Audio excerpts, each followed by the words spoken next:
Monsieur le ministre Ararat, merci pour votre accueil. Mesdames et messieurs les députés et sénateurs,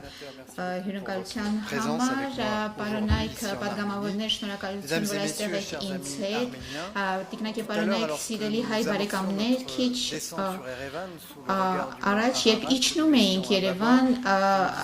Արարատի հայացքի ներքո մտածում էի որ ժամանակն է սիրելի Արարատ պատասխանել ձեր հրավերին եւ այցելել Երևան եւ մեծ ուրախությամբ եմ ես այստեղ գտնվում, սա իմ առաջին այցն է։ Ուրախություն, որը նաեւ հուզումնալից է, որովհետեւ այս տարի նշում ենք հայոց ցեղասպանության 110-րդ տարելիցը, բայց նաեւ հպարտությամբ լեցուն ուրախություն, քանի որ մեր երկու երկրների հարաբերությունները երբեք այսքան ինտենսիվ եւ վստահելի չեն եղել, որովհետեւ բարեկամությունը կապում է վաղուց Միա բարեկամություն է մեզ կապում արմատավորված անցյալում եւ հավատարմության մեջ հավատարմություն նախ մեր համատեղ պատմությանը ահա ինչու ես շատ հուզված եմ որ քիչ հետո մասնակցելու եմ ծովական Լուի Դարտիժ Դյուֆուրնեի հարգանքի տուրքին որը 1915 թվականին մասնակցել է Մուսալերան 4000 դիմադրողների փրկությանը հավատարմություն նաեւ Ցավի պահերին, ողբերգության պահերին, ահա ինչու Ֆրանսիան շարունակում է մնալ Լեռնային Ղարաբաղից տեղահանվածների կողքին, բայց նաև Հայաստանի կողքին։ Երբ խոսում եմ Ֆրանսիայի մասին, ես խոսում եմ նաև падգամավորների մասին, որոնցից 7-ը այսօր ինձ հետ են եւ քանի որ պարլամենտական դիվանագիտությունը եւս շատ կարեւոր է մեր երկկողմանի հարաբերություններում։ Ես մտածում եմ նաև համայնքների մասին եւ քաղաքացիական հասարակության, ինչպես նաև Սփյուռքի մասին, որոնք բոլորը մոբիլիզացվում են հանուն Հայաստանի, նրանք մեզ զգոն են պահում, նրանք մեզ ուղղորդում են եւ աջակցում են, շնորհակալություն եմ հայտնում նրանց։ Ես եկել եմ Հայաստանում եւս մեկ անգամ նշելու Ֆրանսիայի աջակցություն, որը Հանրապետության նախագահը ցանկացել է, որ լինի կայուն, ամբողջական եւ անխախտ։ Նախ եւ առաջ աջակցություն խաղաղության համաձայնագրին, որը դժվարին բանակցությունների միջոցով ի վերջո եկել է համաձայնության եւ ցանկանում եմ այստեղ ողջունել նաեւ վարչապետ Փաշինյանի համարձակությունը, ինչպես իմ Ոնց ինքն Մարկո Ռուբիոն է ասել, ժամանակն է այն ստորագրելու եւ այն վավերացնելու։ Ահա ինչ է սպասում Ֆրանսիան, Միացյալ Նահանգները եւ Եվրոպան։ Աջակցություն Հայաստանի սուվերենությանը, ինչպես նաեւ տարածքային ամբողջականությանը։ Հարկ է նշել նաեւ մեր պաշտպանական համագործակցությունը, լինի դա վերապատրաստումը, թե զինամթերքի տրամադրումը։ Այս ամենի նպատակն է Հայաստանին հնարավորություն տալ ապահովել իր պաշտպանությունը, իր սուվերենությունը։ Աջակցություն նաև Հայաստանի ժողովրդավարությանը ընդդեմ ապակայունացման այս նաև մեր նպատակն է Հայաստանին աջակցել իր դեմոկրատական մոդելը ամրապնդելու համար։ Վարչապետի եւ ձեզ հետ սիրելի Արարատ մեզ համար կարևոր է մեր համագործակցության մասին խոսել։ Քիչ առաջ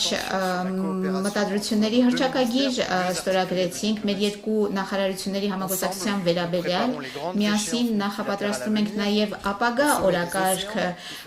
օկիանոսների գագաթաժողովը, որը տեղի կունենա Նիսում հունիսի 9-ին, COP17 կենսաբազմազանության մասին, որը մյուս տարի տեղի կունենա Հայաստանում, ֆրանկոֆոնիայի խաղերը, որ 2027 թվականին տեղի կունենան Հայաստանում, որոնց հետ եւ Հայաստանի հետ պատրաստ ենք կիսել մեր փորձառությունը, եւ մենք ցանկանում ենք, որ Հայաստանը հյուրընկալի եվրոպական քաղաքական համայնքի 8-րդ գագաթաժողովը, որը հնարավոր դարձավ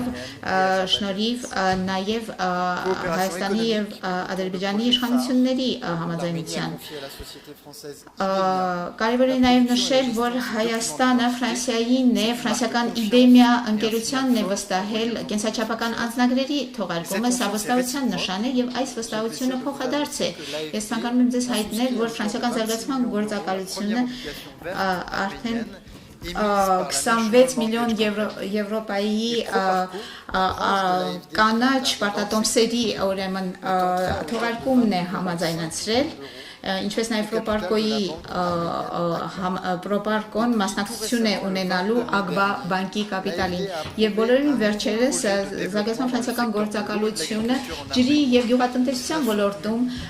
նոր համաձայնություն է ստորագրել, որը մոտ 100 եվրո վարկով կապահովի։ Ապակենտրոնացման համագործակցության ոլորտում շուտով Գորիսում, Սյունիքում ապակենտրոնացված համագործակցության կոնֆերանսը շուտով տեղի կունենա 5-րդ։ Սա շատ կարևոր համագործակցություն է մեր երկու երկրների հարաբերությունների միջև եւ որոնք իդեպ նախորդել են մեր դիվանագիտական հարաբերություններին։ Սա նաեւ քաղաքական նշան է,